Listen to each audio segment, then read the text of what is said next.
आज हम परियोजना निर्माण को पढ़ेंगे, जिसे प्रोजेक्ट फॉर्म्यूलेशन भी कहते हैं। परियोजना निर्माण के अंतर्गत हम परिभाषा को देखेंगे कि परियोजना निर्माण क्या होता है, हम उनके उद्देश्यों को देखेंगे और हम कार्यक्षेत्र के बारे में पढ़ेंगे। इसके अंतर्गत हम संसाधन, अपेक्षित परिणाम तथा उनको गतिविधियों को भी देखने का एक प्रयास करेंगे। इसके अलावा हम परियोजना निर्माण के चरणों को देखेंगे। Steps in project formulation. परियोजना विचार की पहचान, ये इसका पहला चरण है। Identification of project data. दूसरे चरण के रूप में हम प्रारंभिक जांच को देखेंगे, जिसे प्रिलिमिनरी स्क्रीनिंग कहते हैं। तीसरे स्टेप के रूप में हम व्यवहार्यता अध्ययन को देखते हैं, जिसे फिजिबिलिटी स्टडी कहा जाता है। चौथे स्टेप के रूप में परियोजना का डिज़ाइन आता है। प्रोजेक्ट डिज़ाइन की बात होती है, परियोजना किस तरह से डिज़ाइन की जाएगी इस पर बात की जाती है। पांचवा स्टेप है मूल्यांकन तथा स्वीकृति का, जिसे अप्रूवल एंड अप्रेजल कहा जाता है।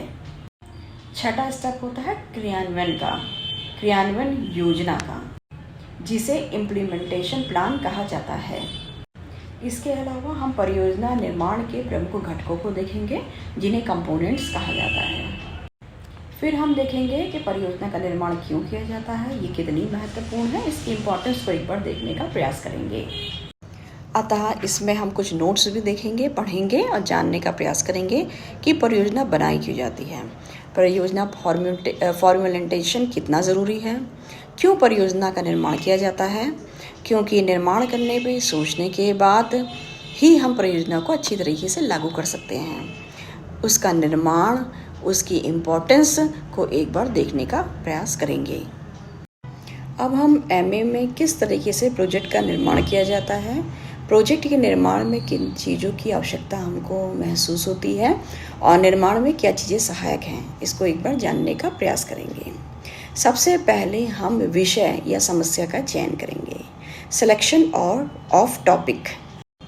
फिर हम समस्या की पहचान करेंगे, जिसे आइडेंटिफिकेशन ऑफ प्रॉब्लम कहा जाता है। तीसरे चरण के रूप में हम उद्देश्य का निर्धारण करेंगे, इसे फॉर्मुलेशन ऑफ ऑब्जेक्टिव्स कहा जाता है। इसके बाद परिकल्पना का निर्माण किया जाता है, जिसे फॉर्मुलेशन ऑफ हाइपोथेसिस कहा जाता है। इसके बाद डेटा का संग्रह किया जाता है, डाटा का कलेक्शन किया जाता है।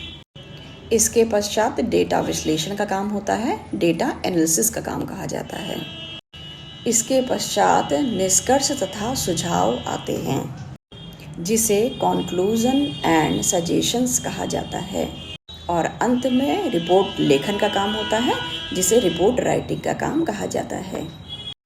इस प्रकार हम कई सब्जेक्ट में, कई टॉपिक्स में ले करके एक एग्जाम्पल सेट करके देखेंगे कि परियोजना का निर्माण किस तरीके से किया जाता है।